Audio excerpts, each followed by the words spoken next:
আজি দেখিছে আপোনাক শুভঞ্চিত তো welcome back to my YouTube channel তো happy new year all of you তো বলক ভিডিওটো স্টার্ট কৰোঁ ফাইনালি নাৱৰীয়া কাই পাই গ'ল আমাৰ ওচৰত তো এইজন নাৱৰীয়া কাই হাই কৈ দিয়া তো আজি অলপ বেলেগতকৈ বেলেগ ধৰণে আজি ভিডিওটো বনাম তো আজি নতুন বছৰটো বেলেগ ধৰণে পাৰ কৰিম বুলি ভাবিছোঁ কি হয় নাজানো নাৱৰীয়াই জাষ্ট নাও বিচাৰি আহিলে নাও বিচাৰি পালে কিমান টকা লৈছে ভাড়া নাজানো কিমান টকা লৈছে আপুনি জানা তো হয় নাও চলাবলৈ বহুত কেনেকৈ শিকিলা আৰু কিমান দিনৰ পৰা নাও চলাবলৈ জানা তো আমাক অলপ কৈ দিবা নেকি হয় কম কৈ দিয়া নিশ্চয় মই ইয়াতে সুমনচুৰিতে সৰুৰে পৰা শিকিছোঁ প্ৰায় ক্লাছ 9-10ৰ পৰা হয় তোমাৰ ঘৰ মোৰ ঘৰ ইয়াতে কাঠৈ চাপৰি হয় হয় অৰ্থাৎ পানীগাঁও শিকিছানে তুমি বেলেগৰ পৰা শিকিলো নাই মই নিজে শিকিছোঁ বঢ়িয়া হয় আৰু ইয়াতে তোমাৰ পিকনিক খাবলৈ জেগা আছে ন আছে জেগা বঢ়িয়া জেগা আছে ন হয় ইয়াতে কি চৰাই পোৱা যায় থুলমূলকৈ তুমি জনাবা নেকি ইয়াত বিশেষকৈ বনৰীয়া হাঁহ পানীকাউৰী আৰু কি মাছ পোৱা যায় শিহু পোৱা যায় পিঠিয়া মাছ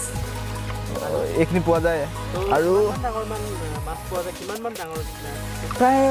4-5 কেজিমান 4-5 কেজি মানৰ ওজনৰ হয় আৰু কাছ পোৱা যায় চৰাই যিকি নহওক আপোনালোকক সুমন্তি ইমান মনোমোহা দৃশ্য দেখুৱাম বুলি আজি আহিলোঁ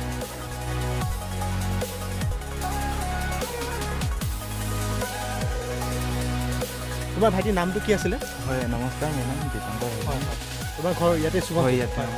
তুমি সৰুৰে পৰা ইয়াতে আছা ন ঠিক আছে ধন্যবাদ থাকিল আজি ইমানখিনি আমাক সহায় কৰাৰ কাৰণে আমাক আজি ইমানখিনি সুবঞ্চিত মনোমোহা দৃশ্য কিছুমান দেখুৱালা সুবঞ্চিত ইমান ভাল লাগিল নক'বা আৰু তো নতুন বছৰটোত আমি ইমান এক্সাইটিং হ'ব আমি ভবা নাছিলোঁ গতিকে তোমাক অশেষ পুনৰবাৰ ধন্যবাদ থাকিল তোমাৰ নতুন বছৰটো সুখ হওক আৰু সুখেৰে ভৰি পৰক তো নতুন বছৰত কিবা পৰিকল্পনা ভালকৈ যাব লাগে দিনবোৰ হয় হয় হয় আৰু আগলৈ অহাবোৰ যাতে এনেকৈ হৈ যায় হয় হয় তাকে কামনা কৰোঁ মই তো আমাৰ দীপাংকৰে যিখিনি কামনা কৰিছোঁ সকলোবোৰ তাৰ মনোকামনা পূৰণ হওক তাৰে আশা কৰিছোঁ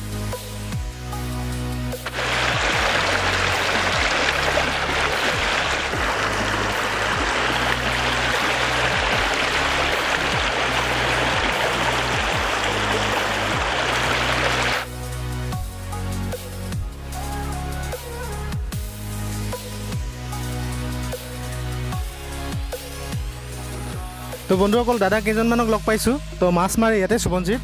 তো নমস্কাৰ দাদা নতুন বছৰ শুভেচ্ছা থাকিল আপোনালৈ তো আপোনালোকে ইয়াতে মাছ মাৰি জীৱন নিৰ্বাহ কৰে নহয় জানো হয় ইয়াতে মাছ মাৰি মোৰ ঘৰ ভীমপুৰা 14 মাইল হয় তো ইয়াতে আপুনি মাছ মাৰে দিনটোত আপুনি মাছ মাৰি জীৱন নিৰ্বাহ কৰে হয় ঘৰখন চলি আছে তো ইয়াতে কিমান মাছ পায়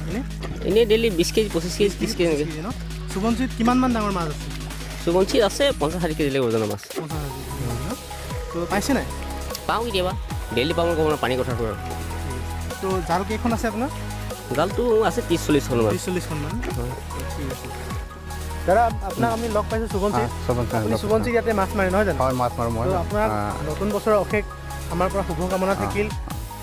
নতুন বছৰটো আপোনাৰ সুখ শান্তি হওক তাৰে কামনা কৰিছোঁ তো আপুনি সুবঞ্চিত মাছ মাৰে ইয়াতে কিমান মাছ পায় আপুনি মই এনেই খাবলৈ আৰু কেইটামান পায় আৰু মুঠতে ৰাতিপুৱা সাঁজটো বাচি যায় আৰু এনেই মানে বেচিবৰ কাৰণে নহয় খাবৰ কাৰণে সুদাপাত খাব নোৱাৰাৰ কাৰণে মানে আহোঁ আৰু তাৰপিছত তোমালোকে যেনেকৈ মোক মানে মোৰ ঘৰ কৰকণিখিনি ভূঞা তুমি যেনেকৈ মোক অভিনন্দন জনাই নতুন বছৰ উপলক্ষে মই তোমালোকক সকলোকে অসমবাসীক আপুনি ইয়াতে অভিনন্দন জনাব ঠিক আছে জনাইছোঁ বাৰু তোমালোকক চবতে জনাইছোঁ আৰু নতুন বছৰত কিবা আশা মোৰ মানে এতিয়া ভাবিছোঁ কি বেলেগ এটা হেৰি আইটেম লৈ আছোঁ কিন্তু আইটেমত কি হয় নাজানো আৰু মুঠতে ভগৱানে জানে আৰু হয় হয় আশা কৰিছোঁ আপোনাৰ পৰিকল্পনা আপোনাৰ আশা পূৰ্ণ হওক নতুন বছৰটোত আমি তাৰে কামনা কৰিছোঁ সেইকাৰণে মই ৰাইজৰ পৰা মানে আশীৰ্বাদ বিচাৰি আছোঁ মানে দিনে ৰাতিয়ে ঠিক আছে ধন্যবাদ থাকিল ঠিক আছে আজি ভিডিঅ'টো ইমানতে সামৰণি মাৰিছোঁ ভিডিঅ'টো কেনে পালে জনাব যদি ভাল পাইছে লাইক কৰক শ্বেয়াৰ কৰক কমেণ্ট কৰক আৰু লগতে ছাবস্ক্ৰাইব কৰিবলৈ নাপাহৰিব ধন্যবাদ থাকিল বন্ধুসকল